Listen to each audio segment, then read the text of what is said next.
I hope you can hear me.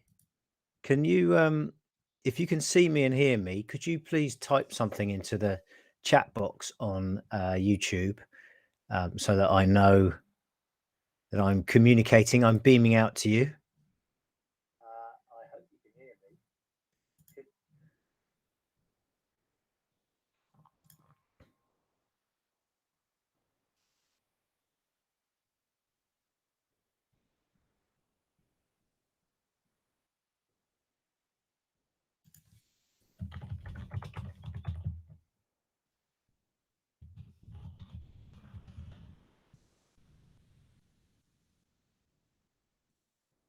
Okay, great. That's the first thing.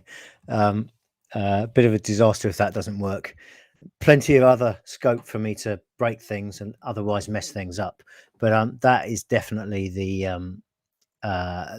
main one that you can see and hear me. So thank you so much for joining me. It's going to be a pretty packed show. I've got lots of things written down which I want to share with you on the screen. Hopefully bring a few things to life for you, remind you about a few other things, and generally shoot the breeze for a bit about betting and racing and me and you. And yeah, I hope it'll be fun and interesting. Um, one other thing to say is my camera is above the screen, and the the visual bit that I'm looking at is kind of lower down. So if it looks like I'm looking at my feet all the time, I apologize for that. But that's the reason why. It's a bit of a logistical setup here. Okay, so what are we going to talk about today? We're going to talk about a lot. Um, I'm going to, the first few bits are going to be pretty brief, deliberately so, and there may be more that you want to know, and that's fine. Please ask questions. One thing about questions is that I, I don't think there's going to be time to answer questions today. So what I'm going to do is probably on Tuesday next week, I'm going to correlate all of the questions that come in the chat box on here and anything that comes into my mailbox subsequently. And I'm going to do a subsequent, either a webinar or a recording. So either live or offline, um, covering all of those questions and points that you raise and trying to find vaguely sensible answers to them, which sometimes is more difficult than others for me. Okay, so the agenda today is going to be, first of all, a little bit about me. Longer suffering viewers and readers and subscribers will have an awareness of that already, so I'll keep it plenty brief enough. I want to talk a bit about you, and I think, we kind of, those of us who have been betting for quite a long time, we're sort of, we're in the place we're in, and often we don't ask ourselves questions around that to potentially change it. So we carry on doing what we've been doing, and if that's a good thing that we've been doing, then great. But sometimes it isn't, and sometimes there's an opportunity for us to just kind of not necessarily reset, but just tweak a few things and think a little bit about our setup and whether we can maybe make some small changes that can have a significant bearing. So we'll touch on that, and I've got a little exercise, a very little exercise there that I think might be helpful for some of you. Um, After that, I'm going to do a couple of sort of quick start or introductory things. I'm going to show you how to find stuff around Geegeez and how to get help on Geegeez, and how to understand more about the things that are within Geegeez Gold. I'm deliberately not going to spend a lot of time on that because this is the kind of thing that when you need to know something, you're going to go looking for a specific element within the vast catalog of content that we have in Geegeez Gold. So if I can show you just the way to go searching, you can go and find what you need, and we don't spend a lot of time on that on this call. I'm then going to do a little bit of quick start stuff. So if you're new, or if you're perhaps a little bit short on time, I'm going to try to give you a few, not really shortcuts, but things you can do in a short space of time to get a leg up on the day's racing. and that might be useful. And then after that, we'll look at a very quick thank you, Stuart Green, AFCB, for promotion. Yes, going well so far. A very long way to go yet, though. After that, we'll look at a quick example of the 3-part challenge, and I've kind of found a race, but I haven't really looked at it in any detail, so that there's plenty of scope for me to get that wildly wrong. But you know, that's racing, so we'll have a crack at that. I do think that 3-part challenge, as a framework in which to bet or to structure your approach, I think it's sufficiently tight that it forces us to kind of think in a structured way, but it's also loose enough to allow a bit of off-road and you know, for us to do the things that we want to do, rather than be dictated to around how that should go. So I am a strong advocate of the 3-part challenge, and you know, for lots of good reasons. It keeps us sane, but it isn't a straitjacket. I think that's kind of crucial, really. There. We'll then, yeah, I told you it's a pack program. We'll then look at some. So that's kind of bottom up. I call it bottom up because we start with the race and then we go through all the detail in the race. And then there's top down approaches where we start with interesting horses on the day, perhaps from our tracker or from a report, or you know, another in. So we'll have a look at some of that, and I'll probably spend a bit of time looking at report angles today, just again, a short amount of time, and try to help you to think about how report angles could be beneficial to you, and how you could, you know, deploy that and have it just appear in your race cards every day. Report angles are massive for me, and I want to kind of either state or restate to you how they can be really significant for you as well. This is the kind of stuff that you literally cannot get anywhere else in the UK. I borrowed the idea from a US racing site called Stats Race Lens, which is quite an expensive bit of kit over there. It's a bit clunky, but some of the ideas are brilliant, which is why I've borrowed some of them, and we've kind of introduced them into Geegeez Gold. So going to spend a bit of time around that. I want to look at tracking. If you watch a bit of racing, and you know, if you only watch one race a day or 3 races a week, that's still going to be enough for you to fight to. If you look, our tendency when we're watching races is to look at a specific horse, usually the one we've bet, and not really consider the race in totality, not look at all the horses in the race. And what I want to try to encourage you is to you know, kind of be a bit more objective about a race. Maybe watch it a second time when you've got over the disappointment of your losing bet or the joy of your winning bet, and then you can focus on the whole of the race and see if horses were lucky or unlucky, and the circumstances in which that happened, in order to add them to your tracker. I also want to talk about bet tracker, because I think that's another way to understand. Sometimes we're a little bit blind to the things that we're doing well or not well, and if you can build up a body of evidence in something like bet tracker, which enables you to record the bets you've made, you can start to unpick, analyze what you're doing well and what you're doing less well, and maybe have a think about whether you want to change anything there. So we'll quickly touch on that as well, and then finally we'll do a bit with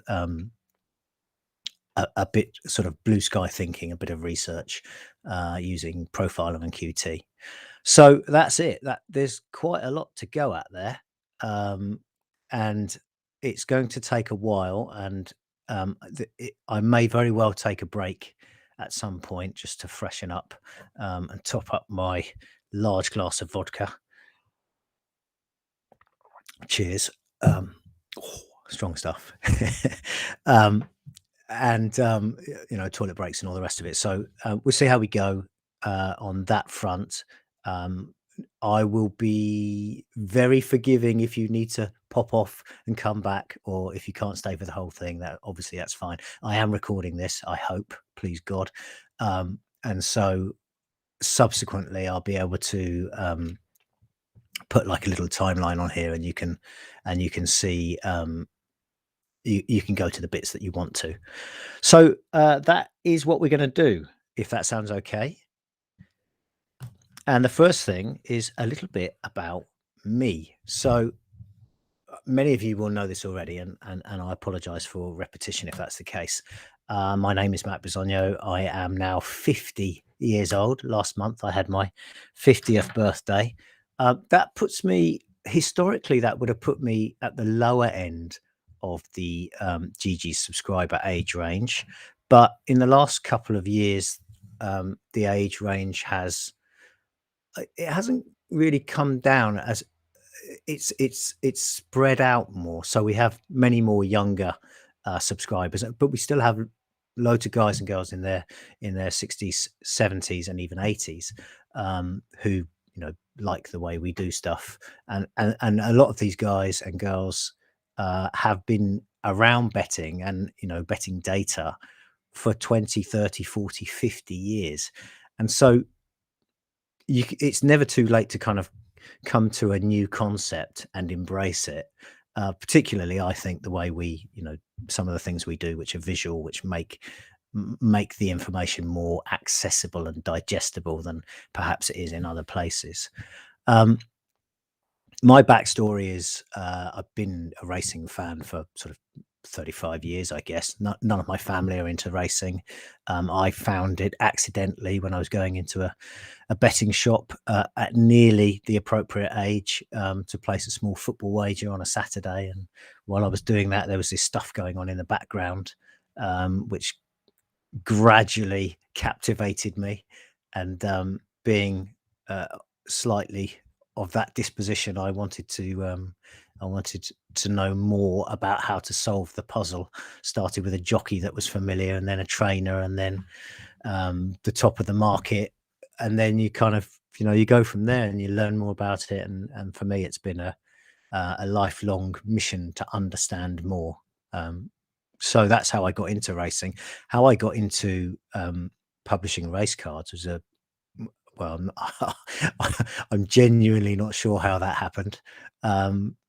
I was a software development project manager for a major retail bank. And then I did a little bit of contracting and consultancy towards the end of that time. And I enjoyed it. I quite liked doing that. But my passion has always been horse racing. And I got to the point where I thought I can probably try to do something online and around the horse racing thing that I love. That was initially producing a PDF kind of manual called Trainer Track Stats. That was the first thing I did about 15 years ago now, I suppose. I started doing that. And Trainer Track Stats based around trainers who perform well at certain tracks. None of it was rocket science, but still, even now, it's very successful and as an approach. I loved doing that. But then I wanted to do more, and I wanted to bring in my kind of software development background. So around about 2013, I think it would have been. So about 8 years ago, I started mucking about with data that we'd licensed. And that was the genesis of what is now Geegeez Gold, as you would know it. And during those 8 years, I've had a great time building out the site, often these days based on your feedback, the things that you suggest. So please, if you have an idea, please do send it on to us. I look at all of them. We can't incorporate everything because sometimes it's not. I've got to consider how much development time and cost. I've got to consider how many other people I perceive it will be useful to. And I appreciate that often you and I might disagree on that. You might think it's useful to more people than I do. And ultimately it's going to be my call because it's the money's coming out of, essentially my business's pocket. So I apologize if we don't see eye to eye on that, but please do send your suggestions. That is how much of what we develop now is built. During those 8 years, we've got involved in sponsorship. So we sponsor uh, trainer Anthony Honeyball. We sponsor jockeys David Probert, who's had an outstanding season, ridden 152 winners this calendar year now, and 177 winners in the rolling 12 months as I speak. Only 3 jockeys, Holly Doyle, Tom Marquand, and Oisin Murphy, have ridden more in the year. So that's amazing. We also sponsor Marco Gianni, champion all-weather apprentice last winter, champion apprentice on the flat this summer.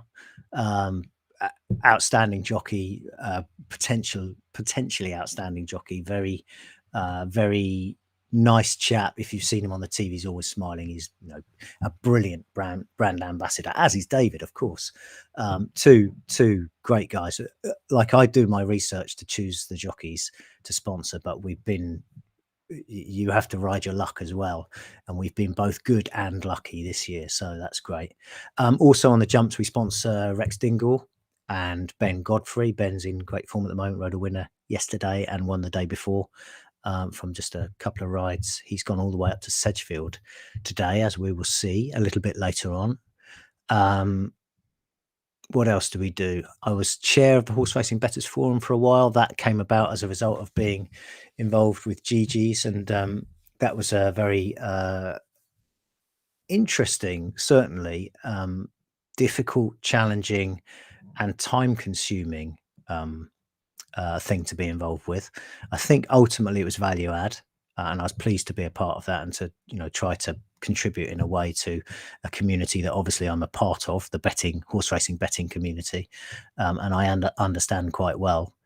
And yeah, and now here we are. Now it's 2021, late 2021. We've obviously had a really difficult kind of year and a half, really, with the teeth of coronavirus. I'm sure the winter is going to bring further challenges in that regard, but hopefully the show will roll on and it will keep us entertained, and it will give us that kind of, what I always think of about racing is that it's whatever other stuff. Oh, by the way, I might swear a few times in this thing, so ahead of time, apologies. Whatever other shit is going on in the world, when we're looking at a horse race, when we're looking at the form of a horse race, that is pure, undiluted us time. And I think one of the things about finding our own bets rather than following tips, and there's no, I don't mean to be rude about tipsters, because I think some of them are very good. Many of them are not, but some of them are. But those of us who look for our own picks, that time that we spend with our head in the screen or in the form book, metaphorically, is pure time. It's pure us time. It's escapism. And I think, if you don't already see it that way and understand it that way and embrace it that way, perhaps you should, because that's one of the great things about betting on horses, and about the time we spend arriving at our determination of what might happen in the race.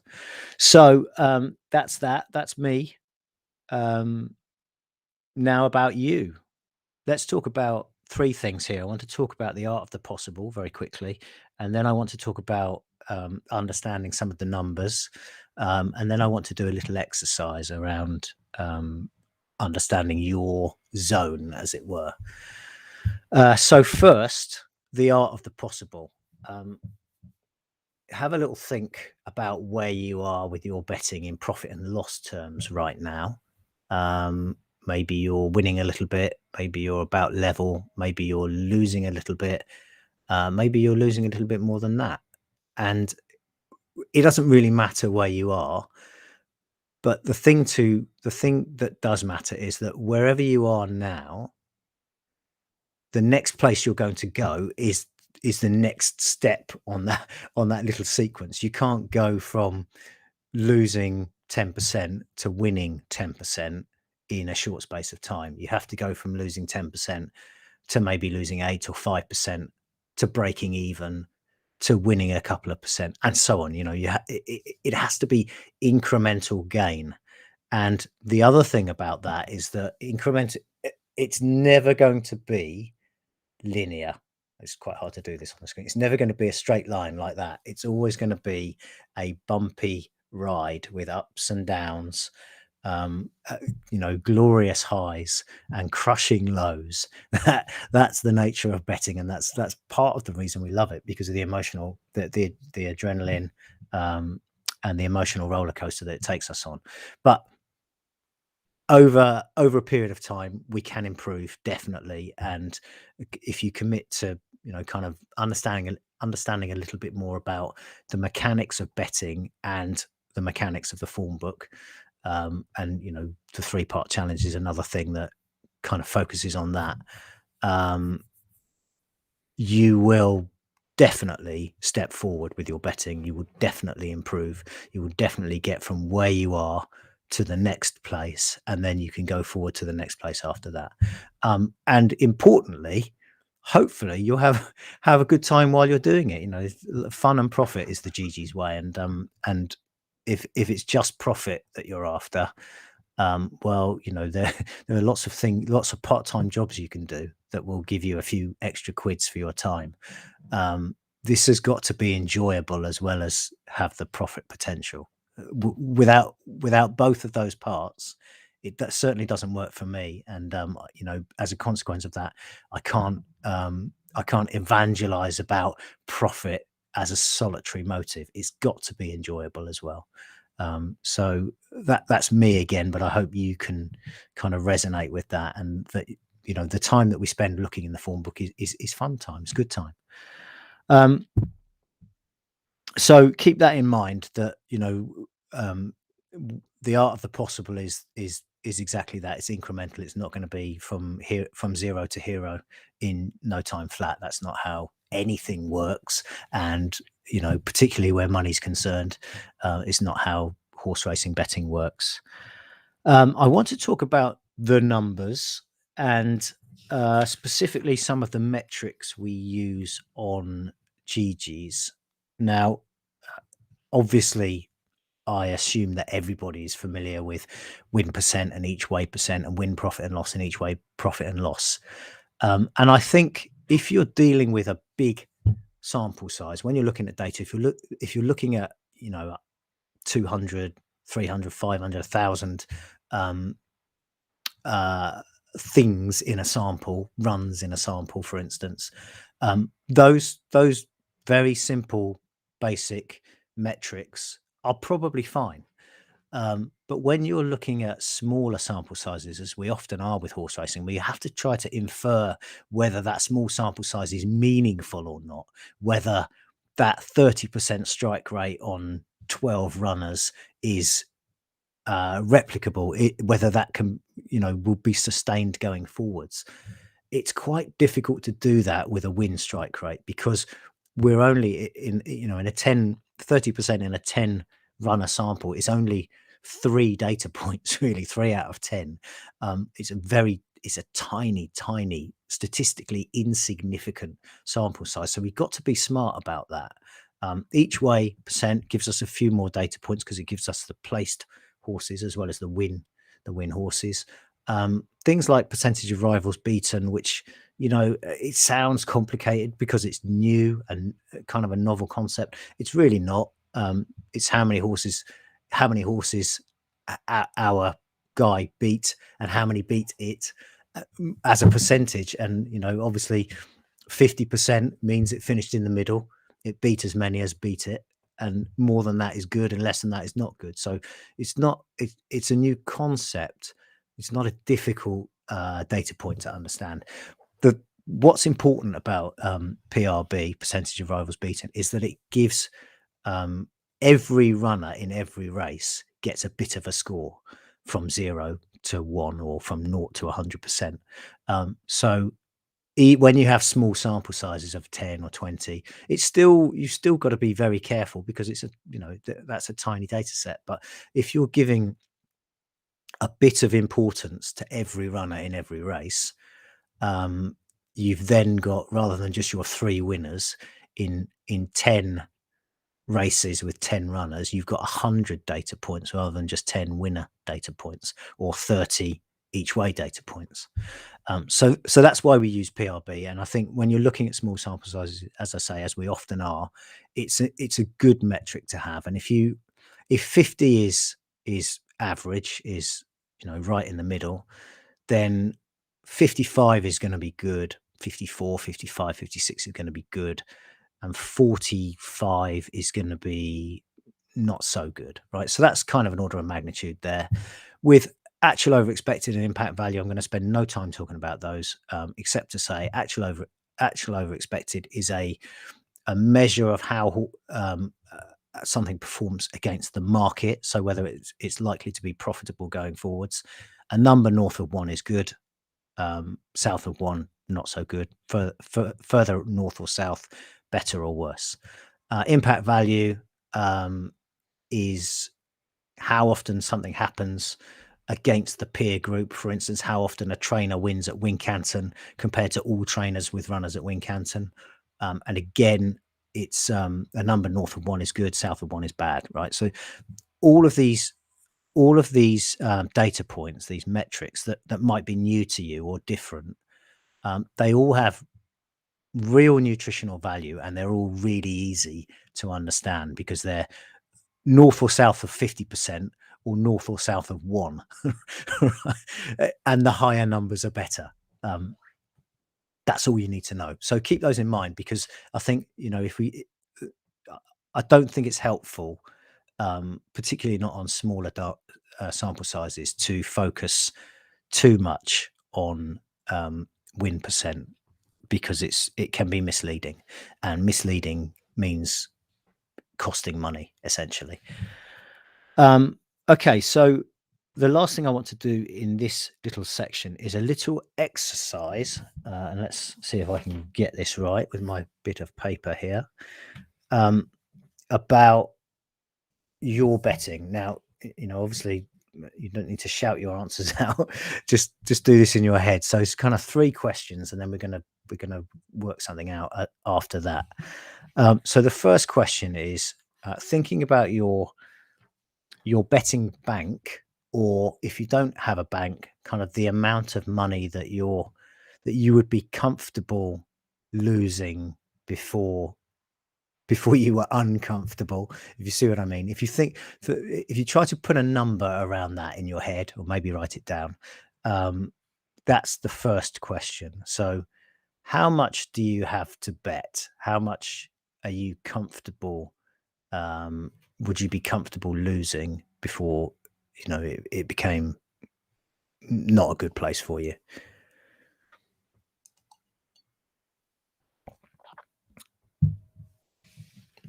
So, for instance, you might say, "Well, I have a bank of £1,000," or if I lost £1,000 over 4 months, I'd not be happy about that, but I'd be comfortable with that. That would be okay. I would consider that a reasonable exchange for my time and enjoyment. And maybe you don't, but I'm just using that as an example. So let's say £1,000. Right. The second question is, what are the average odds you bet at? So you might bet on a range. You might bet 2-to-1 shots and 8-to-1 shots and everything in between. You might occasionally bet a 25-to-1 shot. You might habitually bet double figure prices. Just think about, kind of chuck out the top 10 and 20, top 10 and bottom 10%, and that bit in the middle, where do your average odds gravitate towards? So that's the second question. And then the third question is, what is your average stake size? And again, I'm not asking you to share this. This is for you to think about yourself. What do you bet on average on a selection at your average price? As an example, using what I wrote down here. So my example bank is 1,000, and these are examples. Is not actually these are not my numbers, but this is an example. So, example bank, £1,000, average odds 4-to-1 as an example. and an average stake size of £20, for example. Okay, so if you've got those three figures, the next thing I want to share, and this is going to involve me not messing up changing the screen now, so bear with me. I hope this will work.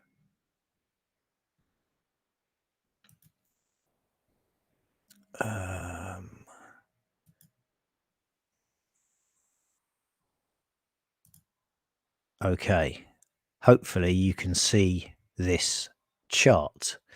Now, this chart is something that I've shared a number of times before. It's a longest losing run chart, and it's based on 1,000 bet sample.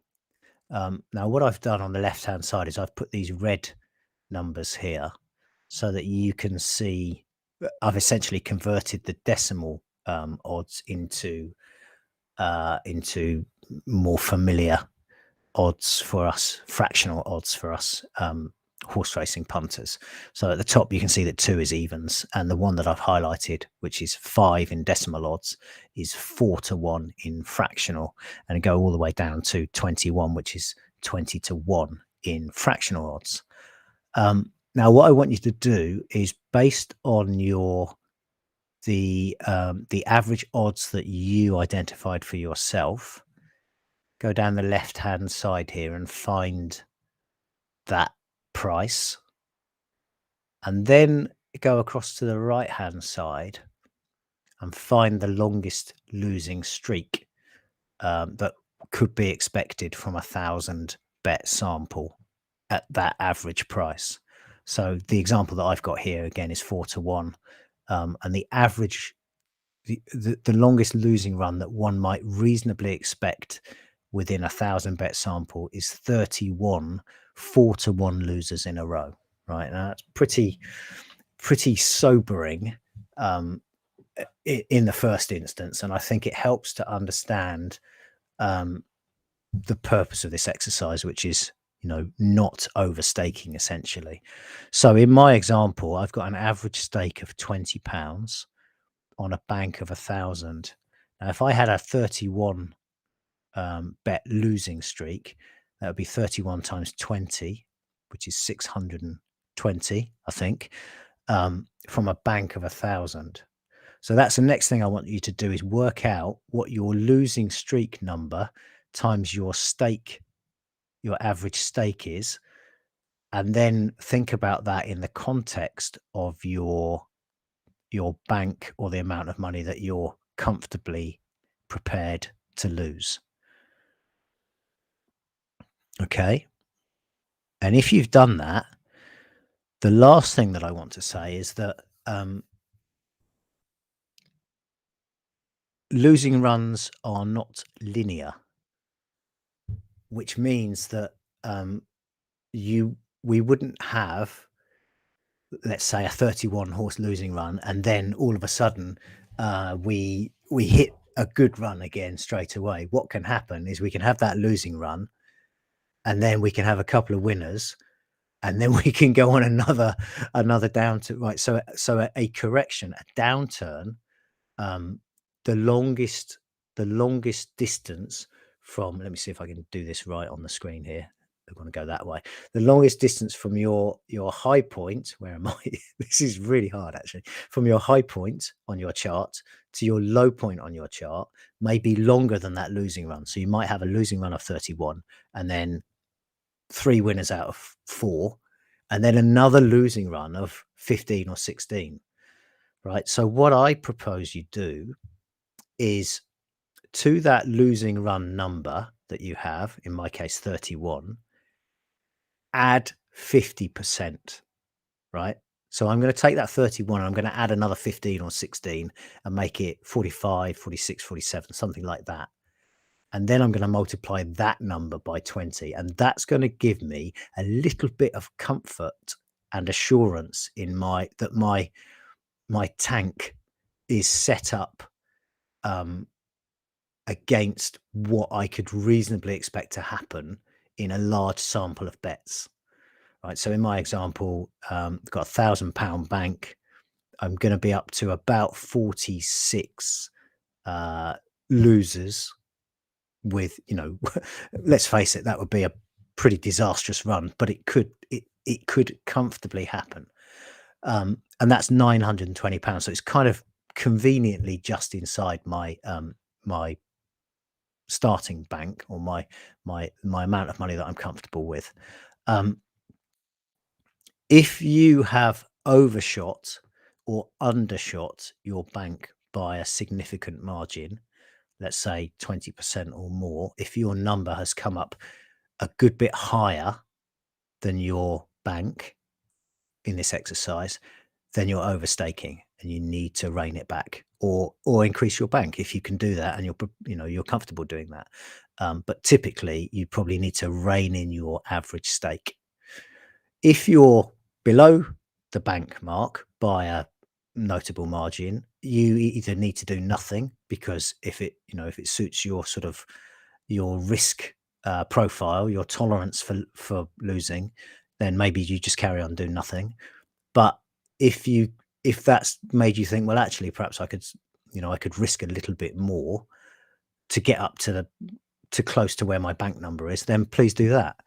The purpose of this exercise is really for you to understand that we need to bet within our own parameters, and we need to understand how those numbers work. So that's all of that. I hope that was interesting, maybe a little bit enlightening for you in your own context. And yeah, and it's certainly something to be aware of as you're betting. Okay, that's enough in that section. That's the knowing me, knowing you, aha section. And now it's time to look at some horse racing and some GG stuff. So that's going to mean less of my screen, my face on the screen, happily for you, and more of the computer screen, and probably more of my glasses on so I can see what I'm actually doing.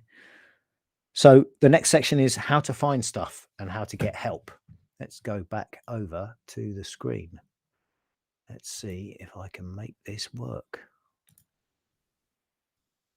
Okay, hopefully I've done that right. If you can see this kaleidoscope, then I probably have. Where do we want to go? Let's go to a new tab. Okay, go home.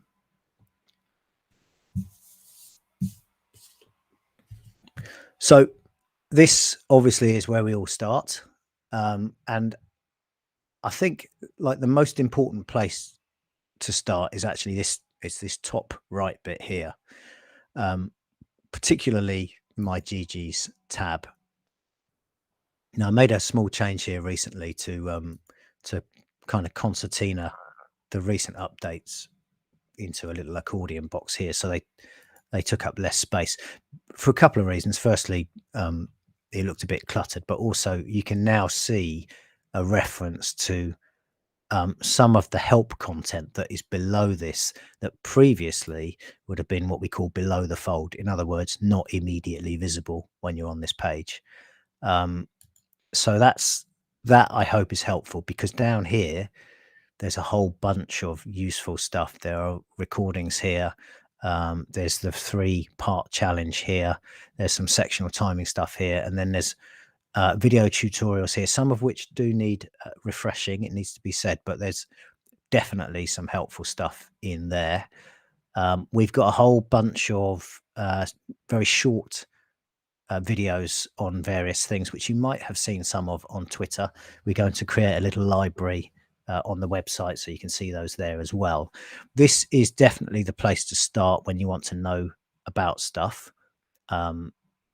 These videos are good. They're a year old now, I think, but the content is evergreen, so it's still going to be valuable. Some of these videos are good as well. As I say, some of them need freshening up. This link here for the user guide, I always in software development, in IT, there is an acronym that is RTFM. And the RT and M stand for read the manual. I think you can work out what the F might stand for. Anyway, behind this link is the user guide. There is a PDF version there as well, actually, here, so you can download that and have it offline. But this one is a link to basically a web page on Geegeez, which has got the entire user guide in it, and so you can see it's all indexed at the top. And if you wanted to look at, for instance, proximity form in full form, you just click that and it's going to take you straight to that place, right? So it's very easily navigable, easy for me to say. And if you're not already familiar with this, there will be lots of things that you don't know exist in Geegeez that you can discover from just even looking at the contents page here. So I'm not going to label that anymore. That's enough on that. There's a user guide, there's videos, and you should be able to find most of the things that you want from those two places. A further place to find information is from the search box, and that's this thing here. As you know, people like Dave Renham and John Shenton, and occasionally myself and others, write quite detailed research pieces on various things. So let's, for instance, look at Kempton Pace. A quick search on Kempton Pace brings back a whole bunch of articles, including Dave Renham, a synopsis of 6 and 7 furlong a weather drawn pace and a 5 furlong one, punting angles at Kempton, pace wins the race 6 foot. So there's loads of stuff on a whole range of subjects that you can find by using this search box up here or this search box here. Okay, so do use that if you want to go off road a little bit. And finally, if you can't find what you're looking for from any of those places, drop us an email. We're always happy to help. So Chris or myself, if you email us, we will have the answer if it's not in one of those places. But please do look in those places first, because I think typically you're in control of your own destiny and you haven't got to wait for an answer, and B, you'll generally find the answer that you're looking for there anyway. So that's how to find stuff around Geegeez. Right, next up, quick start. So if you're new to Geegeez, or if you're a little bit short on time, how can you get going as quickly as possible? How can you optimize your whatever time you have to find a vaguely credible bet? Right, there are a number of ways you can do this and a number of places, and I will again try and do the old switcheroo. I'm bound to mess this up at one point or another, by the way, so apologies in advance for when that inevitably happens. Okay, as long as I remember to get this kaleidoscopio thing going on here, then I'm going to be okay. Right, let's go back here. And what I'm going to do now is I'm going to go to, where shall I go first? I'm going to go to the reports first. So a very popular report, and the reason it's popular is because it's really kind of instantly digestible, is the shortlist. By the way, just to restate that, that's the reports menu item at the top of the screen here. And once you're on the reports page, as I am, what you'll see is that this sub menu at the top has changed, right? So if you're on race cards, for instance, we have the standard sub menu up here, but when you're on the reports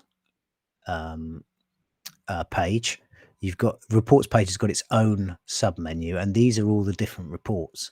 So here they're obviously linked here, but as soon as I go into one like the shortlist, I don't have those links in the page, but I have got them still at the top. So across all the reports, we've got this specialist report sub menu. So whenever you're in the reports ecosystem, if that's not too bold a phrase, you'll see these links here, and you can obviously navigate those nice and easily, one click to get from wherever you are to wherever you want to be. So this is the short list. It is, as the name suggests, a short list of horses today who have the best profile fit against the race conditions. And specifically, we're talking about going, class, course, distance, and field size. And we give each of those 5 variables a score based on whether it's green, amber, red, or grey. And then a total score on that basis. And if you can read all about that, you can read some about it underneath the report, and you can read more about it in the user guide, in the shortlist section. Sometimes you'll see a horse that you think, well, why isn't that on the short? When you're looking at the instant expert, you'll think, well, why isn't that on the shortlist? And if you go and have a look at the way we calculate it, it's not very complicated, but it is a little bit complicated. You'll see why some horses that look like they should don't appear on the shortlist. Typically, it's because there isn't enough evidence. Although they show up as green, it's maybe because they ran once on today's going and they won. We wouldn't consider that. That might have been a fluke. We wouldn't consider that enough evidence necessarily that they could repeat that. So that's why you can find out as I say, the atomic detail if you want to within the user guide. So I mean, at its simplest, here are 5 horses to bet today.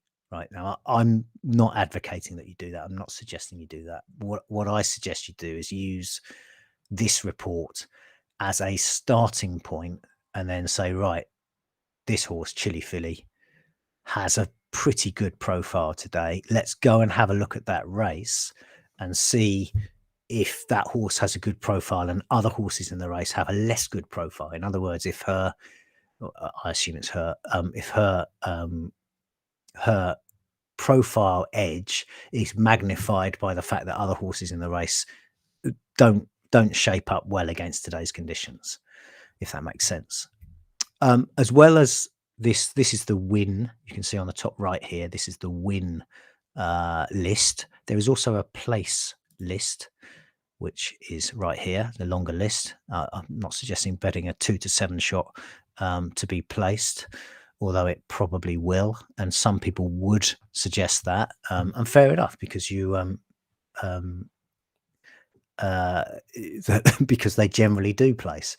There's a 1 to 9 in here as well, which is not terribly exciting.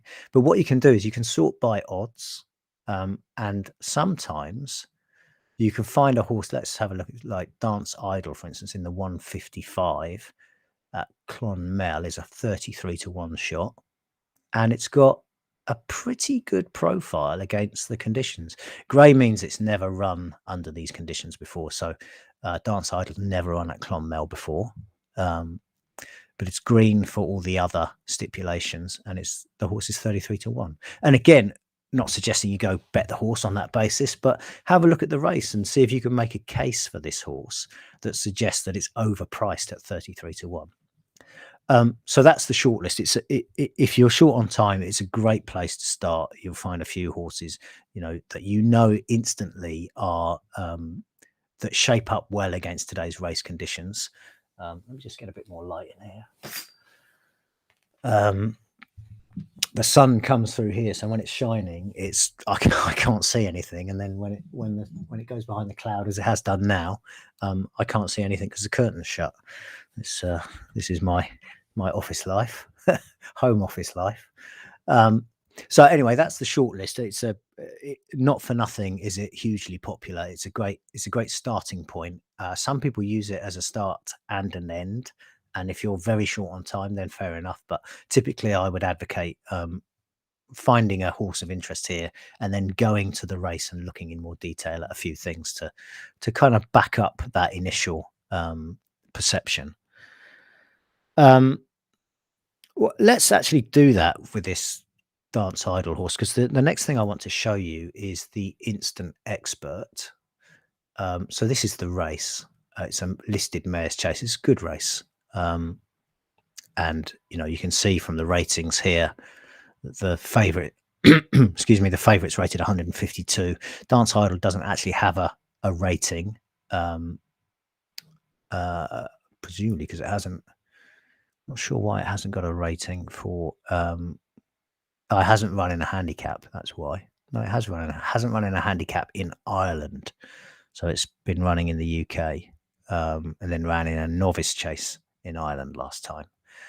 So it hasn't got an Irish rating. But on RPRs, you can see it's not the worst of them. And on top speed, it's not the worst of them. Instant Expert is the alignment with the shortlist. Now, another thing to bear in mind when you're comparing Instant Expert with the shortlist is the shortlist includes all races over all time under all codes. And on Instant Expert, as you can see here, I've got a timeline stipulation, and I've got a race code stipulation here, chase, and sometimes I'd have handicaps only. So if I make this all codes and this all time, and then make this place, then you can see that Dance Idol now has that green, green, grey, green, green that we see here. Green, green, grey, green, green. Okay, so that's how you align it, and that's how sometimes it might look wonky. It's not wonky; it just looks wonky. What we can see immediately, this is a competitive looking race. This thing at the bottom doesn't look particularly well suited to conditions. This one's had 9 goes in top class in pattern races and listed races and hasn't made the frame yet. Where Dance Idol's had a few goes and has. This is an interesting thing that you ought to be aware of. I really hope you are, but if you're not, when you're looking at the Instant Expert, if you click on any component, you can see the constituent form line. So in this case, I can see that Dance Idol's placed 4 out of 7 times in Class 1 races, and if I click on this anywhere in this 4757, I can see those 7 runs, right? So I can see that they were all here for Paul Nichols and Dan Skelton, and now the horse has changed stables and gone to Sam Curling. And that may or may not be material in terms of finishing position, but what I wanted to show you is the Instant Expert and how you how you can actually go through a whole card very quickly. So immediately you can see the favorite, but also this 11-1 shot might be interesting in here. That's the favorite. That looks very competitive. That looks pretty competitive. That's the race we were just looking at. That looks competitive. Might be able to do something here. Might have a look at this crack on Corrie. You see, it's got 2 reds, but they're only none out of 1. So you definitely forgive a horse 1 run, and the greens are more substantial. So that might be a horse to have a quick look at, and so on. And this one here as well.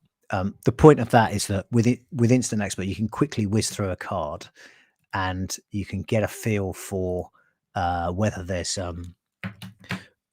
anything that stands out, anything outstanding on the card. And then again, if you've got the time, you go and have a look at some other detail and kind of add some meat to the case for backing a certain horse, or decide that actually on balance you probably don't want to back it. So that's Instant Expert. 2 other things that I want to quickly touch on here are another report, TJ Combo. I'll just show you yesterday's, if I may, because it's convenient so to do. So let's do that. There we go. Got my kaleidoscope. Right. So yesterday's trainer jockey combo report. So this is the TJ Combo. You've got this show hide in line here. I've got a few. I tend to have AE set at 1.25 to any, and percentage of rivals beaten at 55 to any. So that's 55 or more, 1.25 or more. And if I click this show hide in line, it's going to open up all of the data there. This is yesterday. And as I say, you know, nice and convenient, of course, for the video. We can see that Hunter's Call was a good winner at Bangor and an emotional one as well for Ollie, who this horse gave him a big win at Ascot a few years back, and it's been on the injury list a fair bit since, but he came back and won this race at a good price, 15-2. And Brian Hughes, Donald McCain are a firm, well, everywhere, but particularly at Bangor. And they had two winners yesterday, this Richmond Lake, which was a nice price, and Barrichello, which was a bit shorter and broke this streak of twos with a 1. So that was convenient. A bit too much going on there. The course 365. So Andrew Boulding and David Probert, Geegeez jockey David, have a great record in the last year at Kempton, and they had a 10 to this horse returned 10-1 and 1. So they had another winner last night. Again, you know, very nice price. Couple on the 5-year course form. Tamarama ran third, I think, so ran okay, and this one was a big price and ran like a big price. But the TJ Combo stats report is a great place to if you're short on time, it's a great report to look at to get a few ins for the day. Most people put a win percentage in here. Fair enough. I use an AE and usually an IV as well, so it wouldn't change much if I did that. Just to I prefer these metrics to these metrics for reasons that I explained already. So yeah, TJ Combo is another one to look at. And finally, we recently introduced a new tool called Bet Finder. That's interesting. Have I been logged out? Oh, yeah. Okay, so I'm at level 0 on here. Let me go to my my admin account so I can actually access the tool. Here we are. So this is Bet Finder. Taking a minute to load. Right, so we've got 286 horses running today, and Bet Finder is a series of filters. As you can see, you can close them all up like that and then open them all up, or close them and open individual ones that are of interest to you. And so let's say I'm interested in 30-day positive course form in national hunt races. This time of year I want trainers who are in form, and I'm down to 6 qualifiers now. I've got handicap only set to yes there, so these are 6 handicappers. I've got that's interesting. I've got it looks like it's inherited my my settings from the race cards. That is interesting. That's probably a bug. We'll have a look at that. But anyway, that's fine. Let's leave it like that. And then I'm going to add, I want them to be in the top 3 on SR. No, that's a 0. Top 3 on TS. We've got 1 horse. And if I click the qualifiers button, there's my bet for the day on that basis. Fresh New Dawn at Market Raisin. Now, obviously, you can set this up however you want, and should do. But it's a great, if you're short on time, it's a great way to quickly find a very short list of horses that basically fit your criteria, and then go and look at those races in more detail again. So those are the quick start options: Bet Finder, TJ Combo, Instant Expert, and the short list. But if you've got a bit more time and you prefer the bottom up approach, then the 3-part challenge is probably the way forward. Let me just stop for a minute.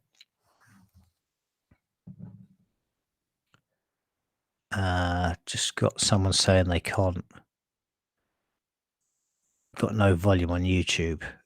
Probably got the mute button on, Darren. Certainly I've not heard anybody else with that issue. So check bottom left, there's a mute button. Check you haven't got that set. Okay, let's have a look at the 3-part challenge, and I'm going to show you how quickly you can do this with, to some degree, one I prepared earlier. Certainly the race selection part I did earlier. So I'm going to go to the race cards. Let's just reset this. I have it on this on the compact view, so just so I can see how many races are I've still got to play with. So actually, have I? See, this is the problem. I haven't shared my screen there. I forgot to do that. So many things to remember, and I'm so old. Okay, let's try that again. Right. Okay. So here we are. I've got the I've got the race cards on the compact view, and that's just changing this from here. I could go there, but I've changed it to the compact view. And then I've from the show filters, I've gone to click that, so now I can see these. Now what I'm going to do is I'm going to select handicap yes, runners 8 to 9, and I've got 5 races left. And if I look at them, that's a handicap hurdle, handicap chase, handicap hurdle, handicap chase, and a nursery. I wouldn't be interested in the nursery probably. At this time of year, I'd be more inclined because there's a bit more. They've run a few more times, the 2-year-olds, but typically I'd be looking at these other races now. The one I want to look at is this handicap chase at Sedgefield. And then, so that was the race selection bit, which took about, well, talking about it 30 seconds. This is how my race card stacks up. Now you can see these red numbers here. See, there's a 4 here for Whitechurch.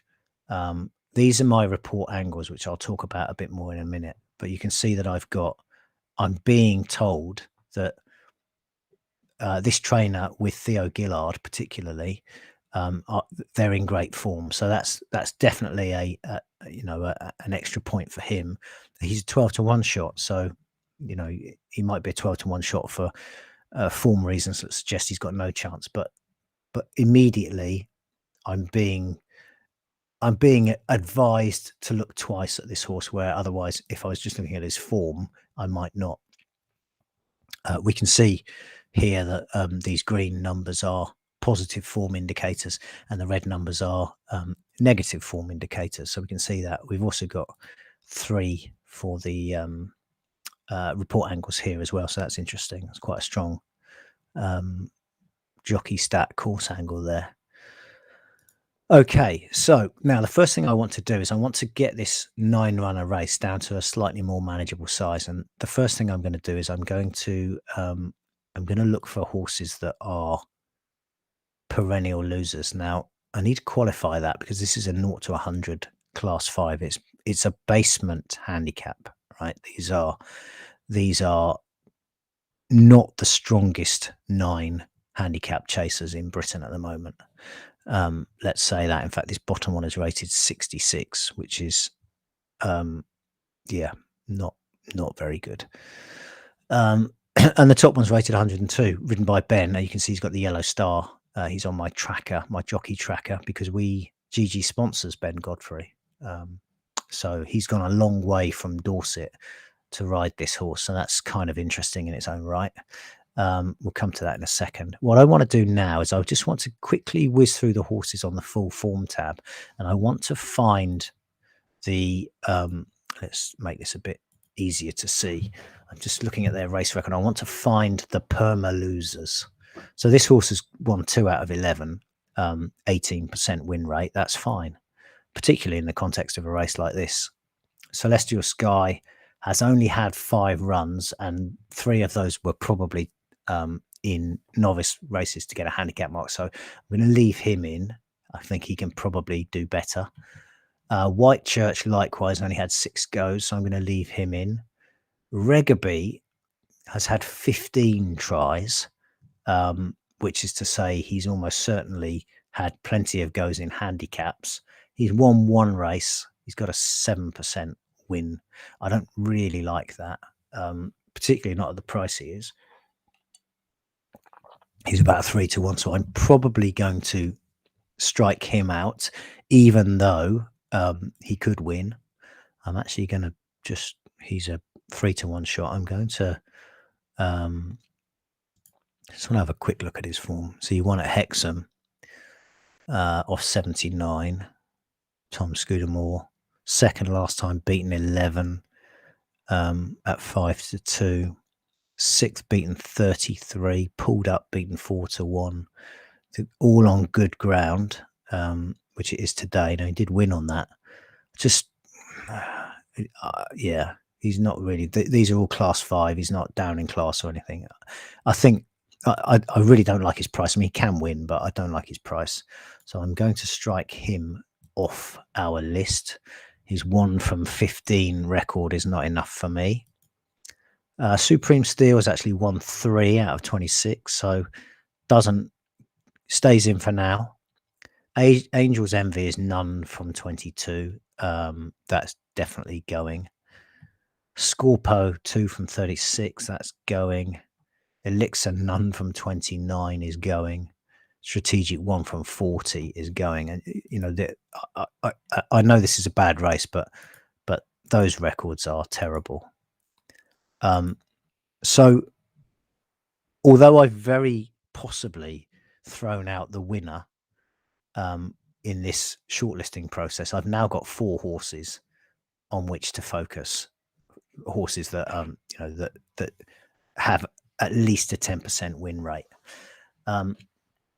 So let's have a look at these on Instant Expert quickly. There's not much to go at on the chase form, so let's just do all codes. Maybe we'll do all form as well. So what we have here is Supreme Steel has had a few more goes than the other ones by the look of it, and form is I mean, doesn't look like a good jumper for a start. Unseated here, blundered and unseated. Held when fell at the last. Probably ran quite well there, in fairness, over this course and distance on good to soft. I think on balance, I'm probably going to get rid of this guy. So I can click this X here to do that. And that leaves me with 3. Now, I'm happy enough to leave both Diamond Brig and Celestial Sky in at the moment on these bases. White Church, you see he's got a line of red, but he hasn't really got a line of red because he's 0 from 1 here, unseated. At the 4th, don't really know it. No idea what happened there. That was in a handicap hurdle. Not really relevant in today's context. That's the same run there. And then in class 5s, obviously these are pretty poor runs, both in handicap hurdles. And the same here. So there's very little form to look at with White Church is the thing. None of it is appealing. That is worth saying that. And you know, he was a very big price in this handicap hurdle last time. I'm trying to make a case for him. I am struggling. The one thing that you would say is that this is the first time over fences. See, these are all hurdle races, and the trainer is in form. But the trainer was in form 10 days ago when he last ran as well. It's perfectly possible this horse is just no good. But watching the betting would be quite interesting here. I don't want to completely discount it, but I don't want to bet it early in the day either, because I think it, you know, if it drifts a lot, it's probably just no good. And that, so there's a question mark there, and then that leaves me with 2 horses which are essentially the favourite and the third favourite. Diamond Brig's second off a wind up is interesting. Second off a wind up generally is interesting, and we will touch on that a bit later on. Ben's driven a very long way to ride this horse today. An interesting thing to be aware of is that, see, this is a 0 to 100, and this horse is rated 102. If you look at the conditions, it says for horses rated 0 to 100, also open to such horses rated 101 and 102. Now, these horses that are rated within, rated £2, 1 or 2 pounds superior to the ceiling of the handicap range, perform very well. They outperform expectation by quite a lot as a total sample. So these horses, the way you see them, you know, again, the reason Ben's riding this horse, because he didn't ride it the last few times, he's riding this horse because he can claim £5 off it. So 12 stone 4 becomes 11 stone 13. And at that kind of a weight, that makes a difference. He's taking on a lot of horses here who are either perma losers or, well, yeah, just perma losers really. And he's arguably a loser himself. He's dropped from 110 down to 102 here, and he's dropped quite quickly. This run here last time was his first run for 4 months. Certainly entitled to come on for that. Yeah, never on terms. Just he was an 8-to-1 shot that day. That was the first after the wind up as well. And I always think that they horses definitely improve from first to second run in wind ups, and I will show you that as well. He's got the first time visor on. That wouldn't necessarily be a positive for me. I'm a little bit apprehensive of headgear generally, but this Diamond Brig is an interesting horse. You can see that when Ben rides for Henry Oliver, they've done really well in the last year, 4 from 11. And again, this is this kind of very small sample size that we need to be wary of. But whilst I wouldn't be screaming it's a massive positive, it can't be a negative. Let's say that. So that's at least a not negative, and that's just because Ben's a Geegeez jockey. Celestial Sky has an obvious chance in 9-4 shot. He's finished second or third in 3 of his 4 starts. Well, interestingly, the 2 thirds were third of 3 and third of 4, so that kind of takes some of the gloss off that.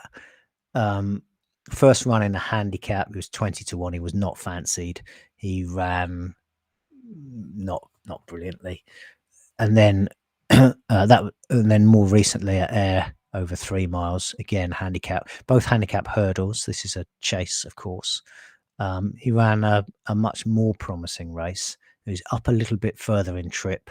Brian Hughes stays aboard, and this is not a great race.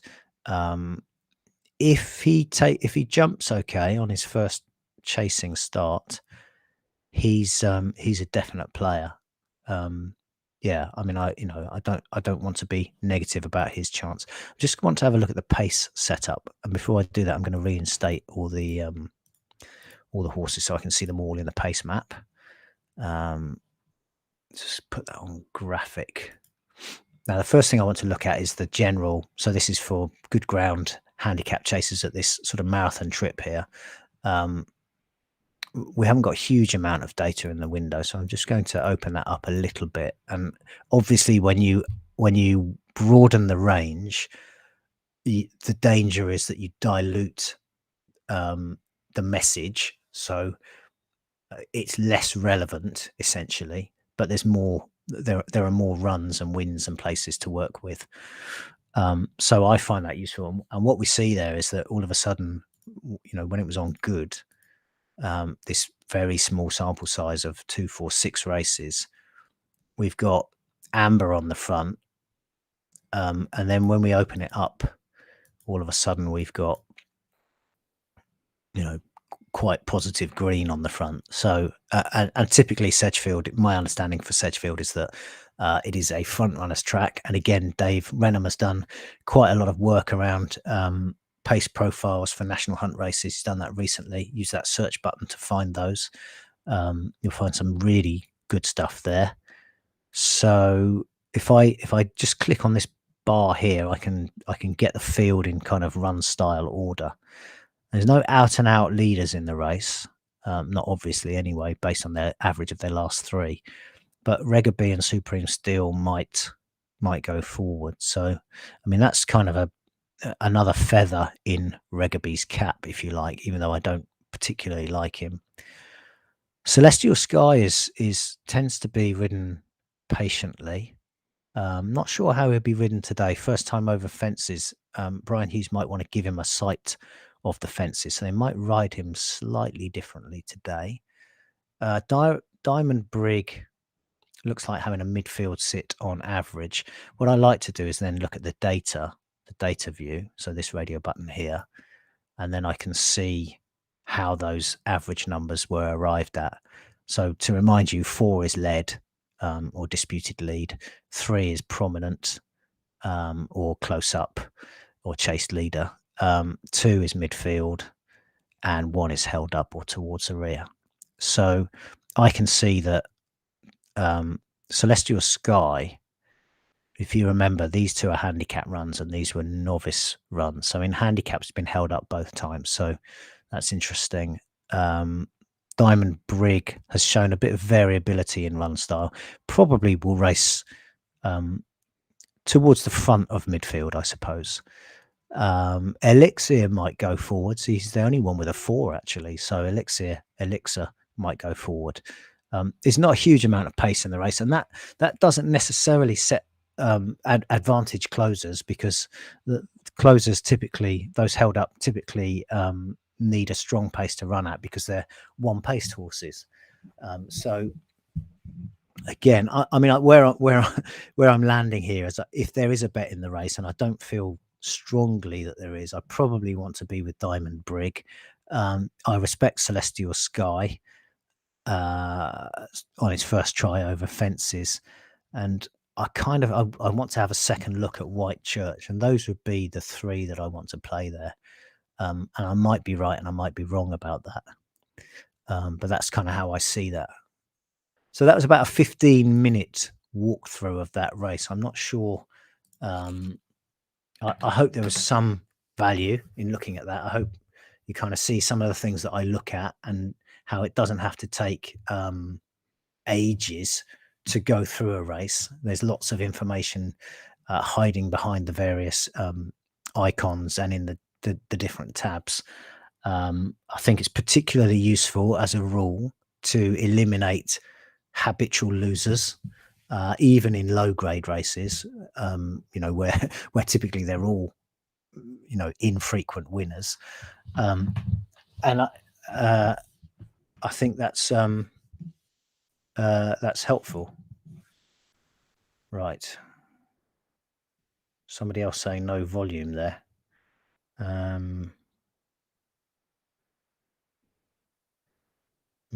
Okay. I'm gonna.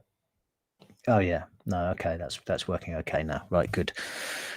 Okay. What's next? Oh, bet selection. Yeah. So we should talk about that in the context of that last race there, because that is the third part of the challenge, isn't it? So definitely should include a thought on that. So how would I play this? I think I would bet. I think I'd bet Diamond Brig to win. Small. Probably a saver exacta, Celestial Sky to beat Diamond Brig. And I just would see what happened with this White Church. 9 runners. I might look at the each way extra market or place only market. I think there's a chance he's better than he's shown, but the fact that he's coming back 10 days after, I mean, he unseated, so it was too early to say whether he would have shown anything there. But I don't want to give up on this horse. There are others with chances. Regaby has a bit of a chance, albeit he's not a very reliable sort. I think most of these at the bottom are not really for me. So that's how I'd play that from a bet selection perspective. But the key thing is that it's not just about the win only market or the win in each way markets. There's an exacta saver here, and potentially a place only bet here. So there are lots of other things that you might think of to play up your particular opinion in the race, which are not just win or each way. So that's the 3-part challenge. I think it's, as I said many times, I think it's from a structure perspective, I think it's very useful. I think it helps with discipline, but it importantly, it doesn't need to be a straitjacket. So you've got a bit of as much latitude and flexibility as you want to do things the way you want to do them. Okay, we're in reasonable shape time wise, even though we're at the where are we? An hour and 20. Thank you very much if you're still with me. That's a remarkable constitution. The next thing I wanted to look at is a bit of top down stuff. So when I look at a race in detail like that, I call that kind of bottom up. So looking at a whole race in totality, and then top down is things like the thank you, Christopher, for confirming about the sound. Top down is normally I'm talking about the reports there. Now, I've shown you the reports already, but what I want to show you today, because I don't think I've particularly focused on it historically, is report angles. So again, let me just flick across. And I apologize, Bossy Baz and anybody else, for the fact that my webcam goes into the bottom right corner, and it's still quite big, isn't it? The only other way I can do that is like this, and then you've kind of got you've got the windows smaller. So I think, you know, this is the lesser of several evils, if you see what I mean. So we'll work with this, but I'll try to be conscious that that stuff in the bottom right hand corner is invisible, and move it accordingly. Okay. So report angles lives behind the reports tab, sorry, menu item, and it's up here, and like it's the only report option that's got a sub menu option, and that's for its settings. And you can also see these down here. So let's have a look at the report angles report first, and then I'll show you the settings second. It's a bit cart before horse, but I think it will help you to kind of get a handle for what the report angles can do. So you can see that you can see there's a lot of data in my report angles report, and the reason is because I don't religiously bet these horses. Let me see if I can move this across so that I can just you can get basically everything in the screen here. So hopefully you can still see the report, and my webcam head is not in the way too much. There we go. Right, that might be as close to ideal as I can get. So yeah, so there's loads of data here. All of the columns are sortable, so I can, if I'm interested in actual over expected, some of these don't calculate it for the head to head and things like that. But you can see that actually I've got them. There we go. You can see that I can sort them by actual over expected or impact value, or indeed any of the column headings, looking for interesting snippets. But this is not how I personally use report angles. I know plenty of people do, and they're much more selective about the amount of data that they get in their report angles view. And as I showed you before, the other place that this information shows up, let me just sort this by time so I can get that 15-20 race here at Sedgefield, and you can see that we've got 1 for Diamond Brig, 1, 2, 3, 4 for Whitechurch, 3 for Angels Envy, and as I showed you before, those show up in the card. So this is how I use the data when I'm looking at a card, kind of bottom up, as I said before.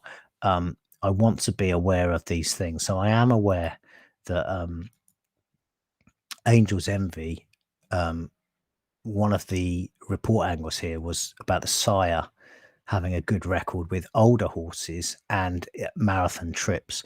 Now, both of those things would be material to me typically, but this guy has already had a couple of goes at longer trips, albeit this was a couple of years ago. And this run here wasn't a terrible run. You know, I mean, I'm trying to make a case, but I can't really. So what I mean to say is that the report angles will flag things to me. I will then go and look at the form and establish myself whether I believe those things are material or not. And in this case, I'm happy to be to overrule the report angle sire snippets here. It's noteworthy that Adam Wedge rides the course well, because I think this is the kind of race where jockey craft could be a factor. But on balance, I'm happy to let that one beat me. The Whitechurch one just advertises the trainer and jockey recent form and longer term course form, and you know, again, that to me is material. That's why I'm sort of I'm just keeping an eye on that horse. So that's how I use the report angles data. But how do you frame it? You do that from the settings option here, and this page looks like this. So what you've got is you've got all the reports that are within the report angles suite, and that importantly, that's not all of our reports. We only have this subset as part of report angles, and you can turn them all on or off using these buttons, or you can turn them individually on and off by selecting the report, in this case jockey stats, and then switching it on or off here. And then within the report, so for jockey stats, let's open jockey stats in another window here, you can see that there are these 1, 2, 3, 4, 5 sub reports, so different time frames essentially. And here we haven't got the 1 year one, we've got the course 1 year and the course 5 year, which are the ones that I'm interested in, and the 14 and 30 day. And you can see that I've got 2 turned on and 2 turned off. And the ones that I've got turned on, I'm looking at handicap form only, and I have some variables in here. Now, again, in your user guide, it will tell you what the defaults are, and you can reset all the defaults for this report using this button. You can reset the defaults for all of the reports using this button, and you can set your own and then save those settings using this button. And you can go through this. The key thing is that when you do this, it's going to take, well, you know, it might take 5 minutes. If you give it a good bit of thought, it might take 15 minutes, but you're only ever going to have to do it once unless you want to come back and tweak it. So you do this once, you set it and forget it. And then every day you've got your, I've lost them now. Where are they? You've got your report angles, both in the report like this and in the race cards, as I showed you here. Also, if you want to open all of the report angles for a single race, just click this first question mark here, and that will do that for you. So you can see those and those and those. See, Danny McMenamin does ride Sedgefield very well as well. So that's, you know, that's about the only plus in this horse's corner. You might say blinkered and tongue-tied first time. You might say he's only 6 and most of them are older, but I'm disinclined to make too many excuses for that horse. So those are report angles. Again, I think that's enough on them. It's one of those things where you need to go and play around with it a bit yourself. Find the settings that are right for you. Think about how you're going to use it. Are you going to use it in the card, as I do, like this? Or do you want to have a short list of horses on the report for you to think about? And if you want to use the report, then the way I do it with these kind of lax parameters that bring back more qualifiers is not going to be the way for you. You're going to have to you're going to have to be more draconian, more strict with your parameters on the report angle settings page, such that you get just maybe a dozen or 2 dozen horses on here, where I've got probably 100 not horses, but 100 report angle lines. So that's something to think about. The most important thing to say about report angles is it is brilliant and you should use it. If you're not using it, you're missing out. This is your opportunity to frame the content that you see in the race cards in the way that you want to see it, to have things that are specifically meaningful to you appear in your version of the race cards, not in my version, not in the other people who are watching or who are using Geegeez Gold. In your version, this absolutely user configurability unique to you to suit your needs. So do use that. Do think about it. It's a very popular part of the site, and a very enlightening part as well, I think. So that's top down. Oh, there's a couple of other things. Let's just have a look at a couple of reports from yesterday. Again, obviously convenience fitted. Such is the way of these things, but every day you'll find reports that are interesting. So on the trainer handicap first run yesterday, Nick Williams had this winner. That was the only one that showed up on my data. And again, obviously 1 out of 5 is a very small and unreliable sample size, but on his 5-year form, you could see that's a more credible sample size. Got percentage of rivals beaten of nearly 60% first time in a handicap. That's a strong metric.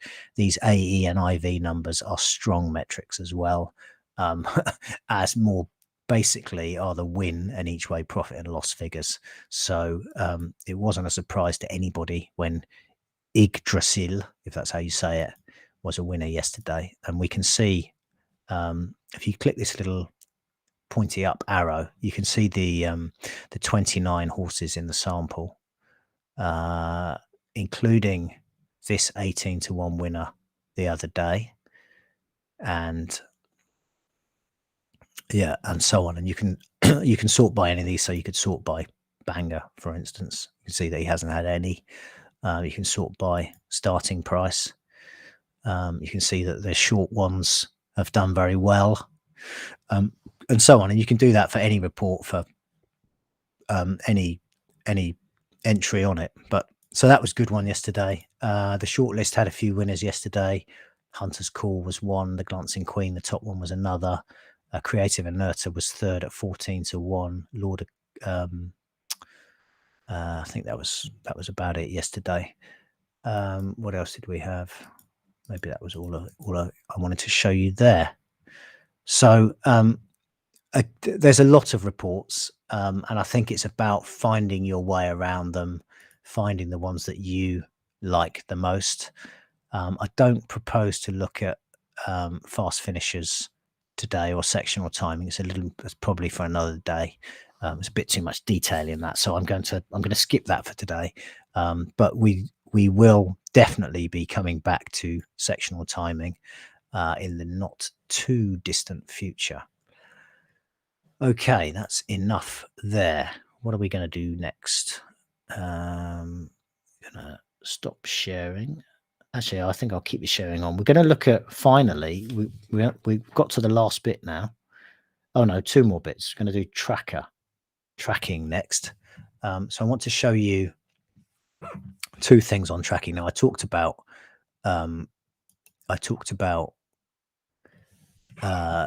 watching racing earlier, and you can see here that I use the horse tracker quite a bit.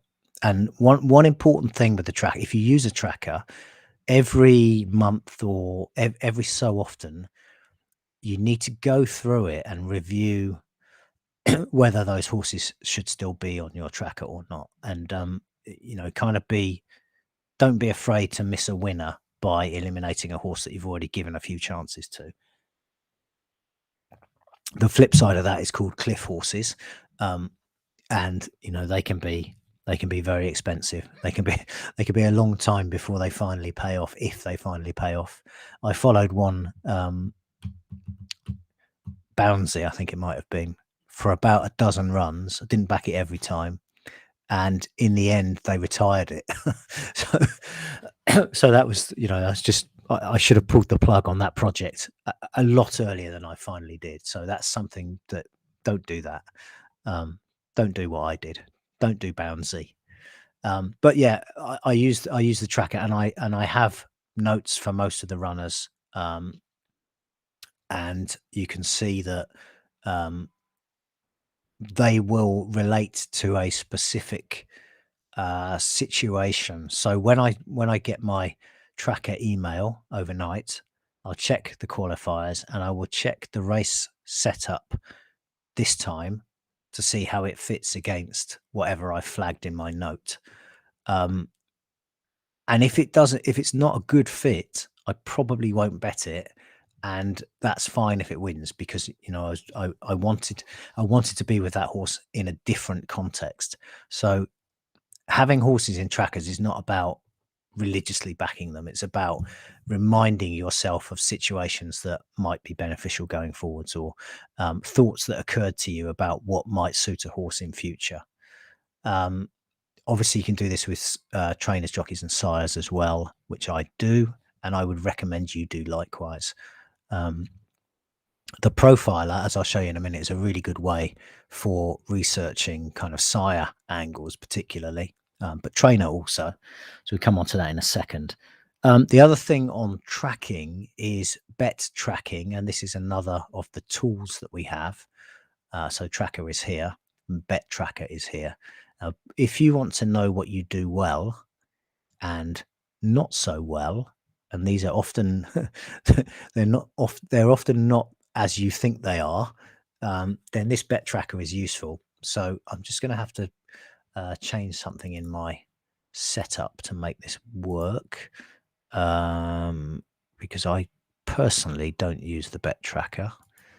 I tend to make quite a lot of bets that are not of the win and each way type, so they don't readily fit the bet tracker. But if you generally do bet win in each way, and you can always frig it in here anyway with a comment. So this icon here, bet tracker, let's say I'm going to have £10 on Diamond Brig at the prevailing 7-2 odds, and I've got best odds guaranteed. I could add a note if I wanted to, and then I'm going to press save. And it tells me that it's saved. So I've now added Diamond Brig to my bet tracker.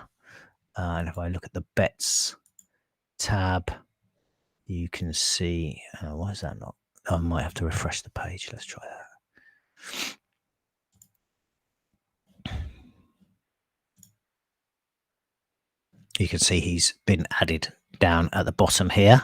Hopefully you can see this side, even if my head is over on the right hand side. So in due course, when we get the result for this race, this bet will be settled in the bet tracker, and it will add to my body of evidence. And then if you want to look at how you've done, you can use the chart, and you can chart by you can look at handicaps or non-handicaps like this. So I can see my performance in handicaps and my performance in non-handicaps. Let's just do strike rate like that. Or you could look at by day. You can look at whatever you want, and you'll start to get a picture. You can do by distance or field size, any of the, just by clicking on the column heading here, and you'll start to get a view for what's working and what's not working for you. Now, obviously, day of the week in this is a very bad example. Let me change that. So you can see here, for instance, that chase races have been no good for me, but just on a very small sample size, so not material yet. But when you've got 100 or 200 or 500 bets in here, it will start to give you really interesting information about your betting habits and your where you're successful and where you're not. So if you have the time, and it might be another 5 minutes a day to add these in, I think over a period of time, I'd strongly recommend using these. I think they're going to give you some really good insights into how you're betting. And I know that people who do use the bet tracker, and quite a lot of people do, are absolutely raving fans of it, because it's helped them to understand so much more about how they bet. And when we know what we're doing well, we can do more of that. And when we know what we're not doing so well, we can do less of that. So that's the bet tracker. I definitely I definitely encourage you to have a look at that, if you are prepared to spend those extra sort of 3, 4, 5 minutes a day, um, recording the wages that you've placed. Okay, now the last bit that I want to look at is the research bit. So everything that we've looked at so far is about today's racing and what's going to happen right now. But I think it's useful for us to, for those of us who are sufficiently interested, and that's not everybody, granted. I think it's useful for us to kind of dig a little bit more deeply sometimes and to ask questions that perhaps other people are not asking, and as a consequence get answers that other people don't have answers to, to know stuff that other people don't know. So we have a few ways of doing that. We've got the draw and pace analyzer. We've got the full form tab, which is pretty versatile, and we've got profiler and we've got query tool. Now I just want to quickly show you something on profiler, which is a coming soon, if I can find where I put it. Yeah, that's it. Right. Do the old screen swap.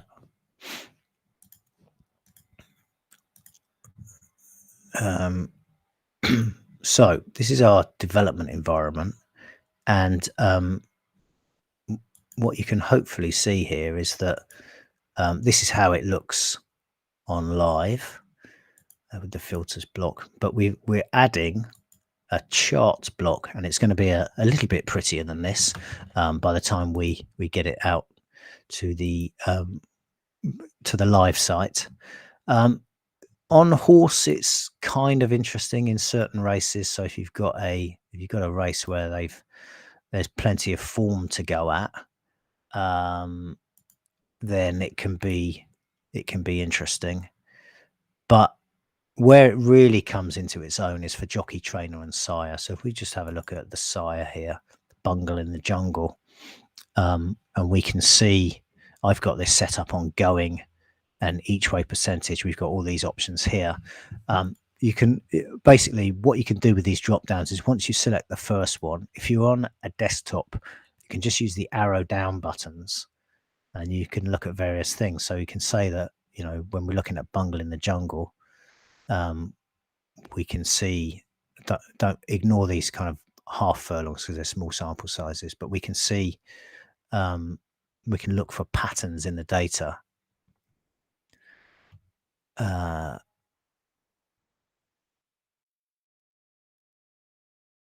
can see here, for instance, that his horses tend to perform less well when carrying less than 9 stone. Now, that's going to be a general thing with all horses because the top of the handicap wins and places more often than the bottom of the handicap. We're going to have a line chart for this stuff as well.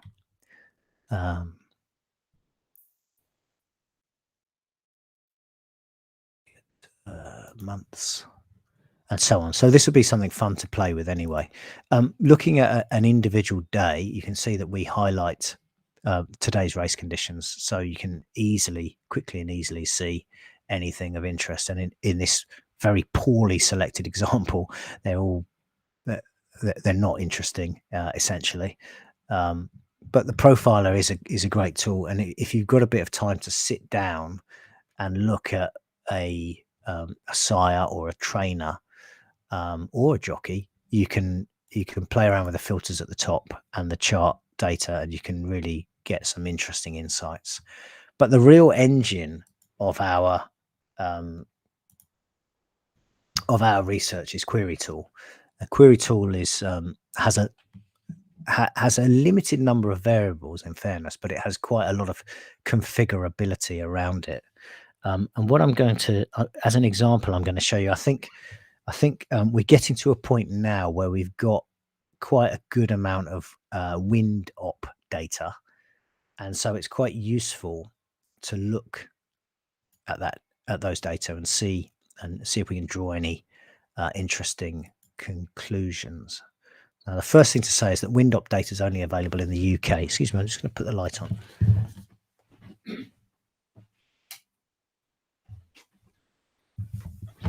if that's made any difference at all. Yeah, so wind up data is only available in the UK. So I just select the UK option there, and I'm mostly interested in national hunt races. I'm going to ignore those too.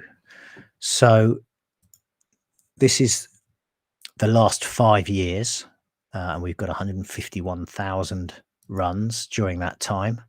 And you can see if I click on the filters tab, you can see what I've selected. So I've got UK, national hunt flat, hurdles and chases. In fact, I'm probably going to ditch NHF races in a minute, but I'll leave them in for now. And then if I go to the runner accordion, down at the bottom here, we can do wind count. And if we click this radio button, what it's going to do is it's going to group by the variables in the wind count. I've got 0 to 10 here, that's fine. So if I now press generate report,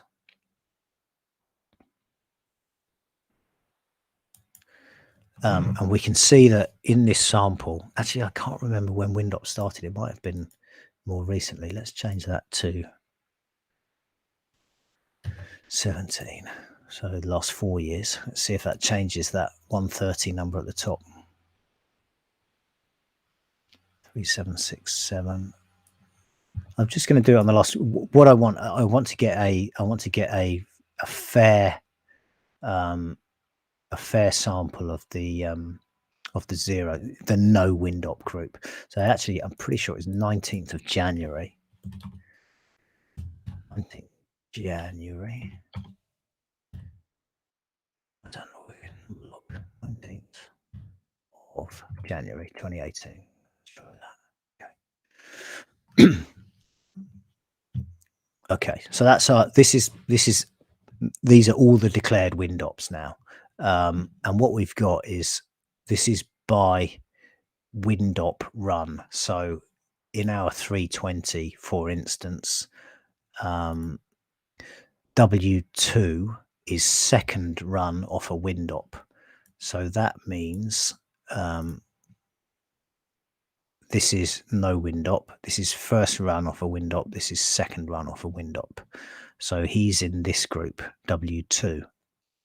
Now, there are too many here. I'm just going to look at like the last 8, and that's going to be fine, I think. Okay, so now we've got, we're not just bamboozled by the data now. So what we can see is horses that have not had a wind op in national hunt races in the UK win at 11.36%, and they place at about 29%. Horses having their first run off a wind op, and we can see that these are quite big sample sizes now. There's quite a lot of data in here. First off a wind op, W1s, which everybody was initially raving about, win marginally more often and place marginally less often. Now, in reality, they basically win and place at about the same amount. The differential is not really material. It's about the same. But look at W2.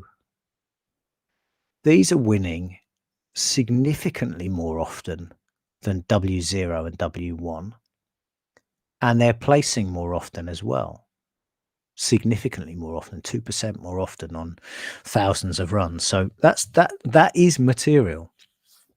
And there's this theory that because you can't communicate to a horse and say, look, you're going to be able to breathe better today, it's going to be more easy for you to get air into your lungs, they have to figure it out for themselves. And that first run after a wind op, they don't know that the wind op is going to materially alter how much air they can get into their airways.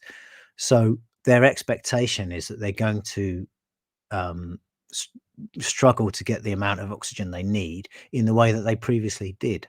And it's only through expecting that and running through it and realizing that they could get more air in, that the next and subsequent times they're able to do that more naturally.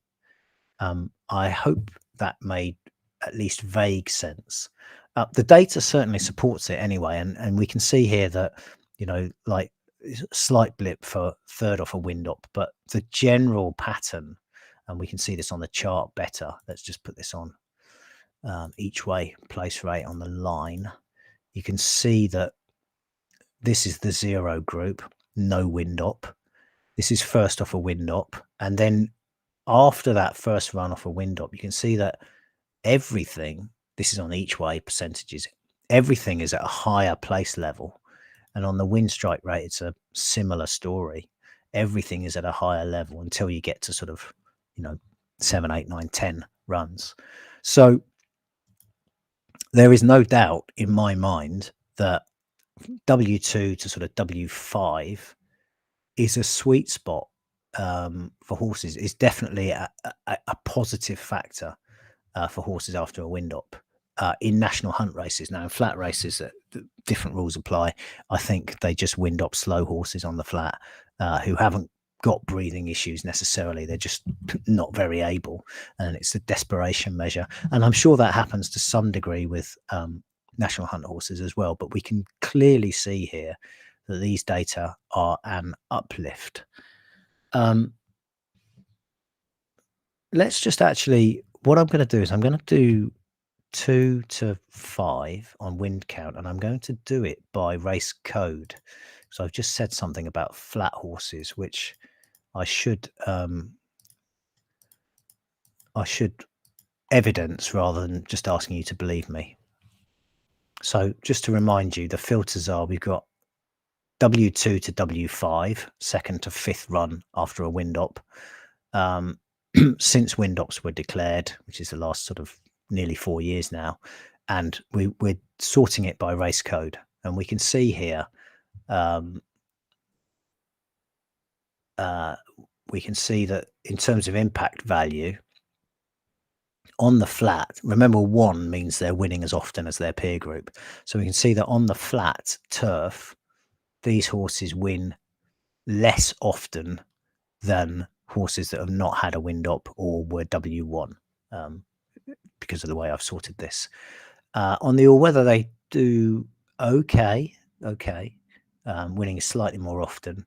And then in the national hunt sphere, we can see that they just perform better, a reasonable amount better than the other cohort.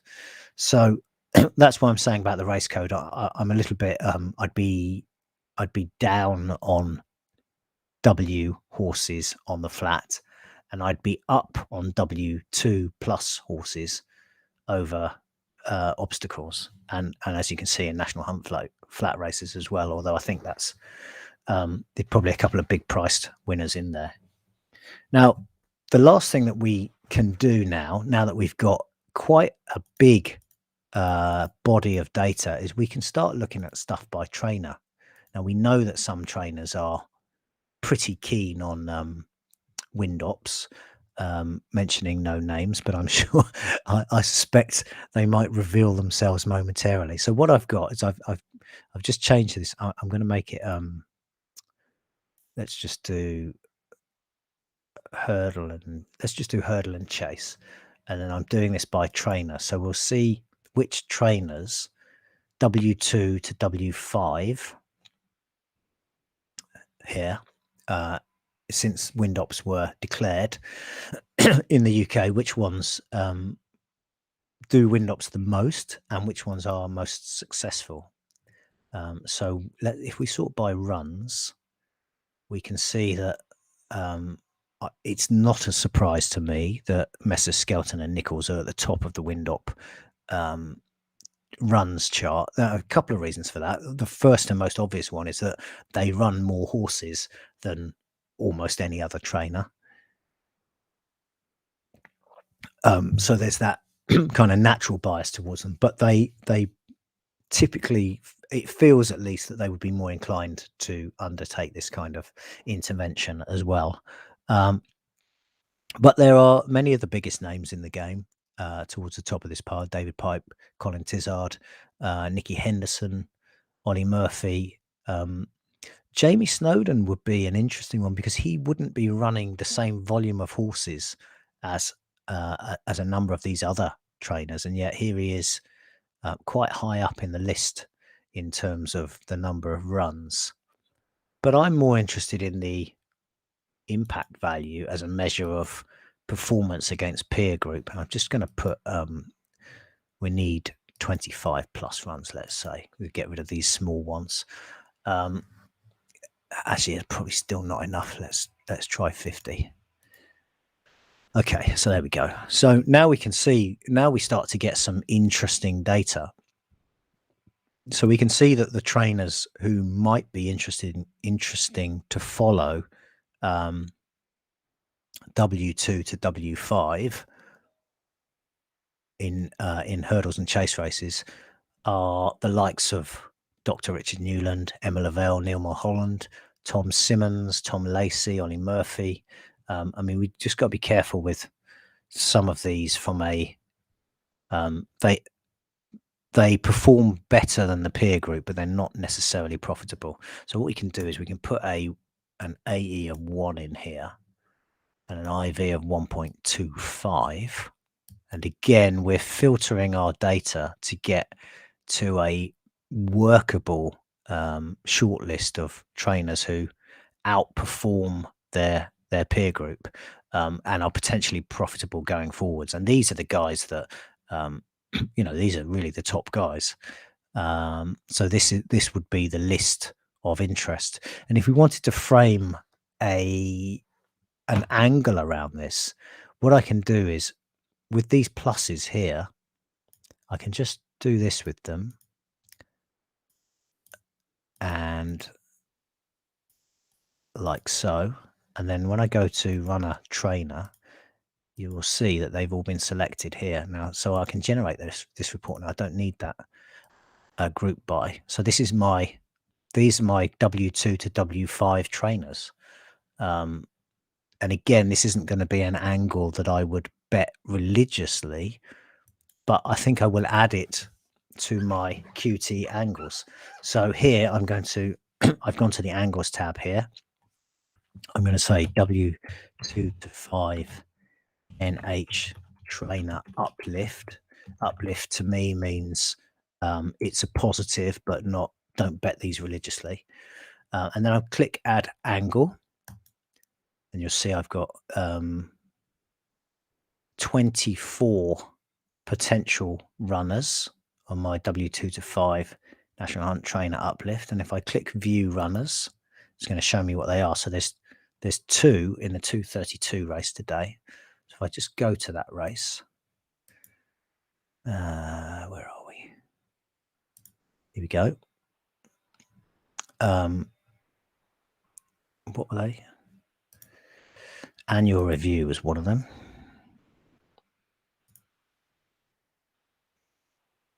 You can see I've already got a wind op angle in there, non-handicap low grade windies, and another angle there. And then I've got this one that I've just added now here.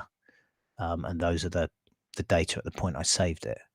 So again, the way I use this data is there is a QT angles report. Let me just quickly show you that if you haven't seen it. It looks like this. Looks very similar to the report angles report. So, and you can sort by the report title and various other things. That's not how I use this data. I use it in the card when I'm looking at a race. So again, I'm interested when I excuse me, when I'm considering all the form in a race, I'm interested in any little extra snippets of information that I have that other people don't have. And this is the real utility, the real value, the real benefit, I think, of something like Geegeez Gold, where it really, you can make it exactly what you want it to be. And you can know things that pretty much everybody else don't know. And that's, that's obviously very powerful. So that is about as much as I think I want to say today. Where are we at? Where are we at? It's saying 20 minutes. So I hope that the stream didn't cut off. Although it may have done. Um, I'm going to assume it didn't. And yeah, so that's enough for today. Whether it was cut off prematurely or not, I hope you got some value from that.